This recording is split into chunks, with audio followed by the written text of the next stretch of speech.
andito po kami sa park ngayon. Lunes po ngayon pagkatapos ng Easter Sunday. Kahapon po kasi sobrang dami ng tao dito. Pero ito talaga ang gusto kong puntahan sa Easter Sunday pagkatapos magsimba. Pero dahil nga ang order sa amin ay napakadaming pagkain, kaya hindi na namin nagawa na mag-picnic. Pero sabi nga, laging may bukas. So ito kami ngayon. Ano nga ba ang binayaran namin dito sa park na ito? Nagdala kami ng pagkain namin dahil ayaw na naming magluto. Bumili na lang kami sa grocery store. Kasama namin yung aming mga aso. Syempre picture muna tayo dahil nga si mama gusto niya may maipopost siya sa Facebook account niya. Kung makikita nyo sobrang hangin at ang ganda talaga ng view. At saka tuwang-tuwa naman ang aming mga doggies. O diba nakikita nyo naman? Siya po si KitKat, ang bago naming alagang aso. Siya po ay 10 weeks pa lang. So ibig sabihin 2.5 buwan pa lang siya. At enjoy na enjoy siya. Dito po sa park sa Amerika ay walang bayad ang pumasok at gumamit ng mga gamit nila dyan. Kagaya ng upuan at mesa. May ready na silang mga basurahan at ang linis-linis ng kapaligiran. Ayan ang mama ko, gumagawa ng fruit salad made from fresh fruits. Videohan natin ang sarili natin. Karga-karga ko si KitKat at si Lucky naman ay nasa gilid ko. Habang si mama ay gumagawa ng pagkain. Alam niyo mga mare, kung stress kayo,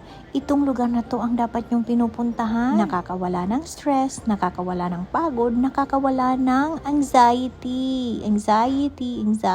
Fresh na fresh ang hangin. Malawak po itong lugar na ito. At may mga tubig din siya kagaya ng mga maliliit na lake. So kaya ito talaga ang pinili namin na puntahan. Pagkain lang ang gastos, shoot na. Siyempre, para mawala ang ating pagod. At para maiba na naman ang ambience. Hindi laging nasa loob ng bahay. So sa next time uli.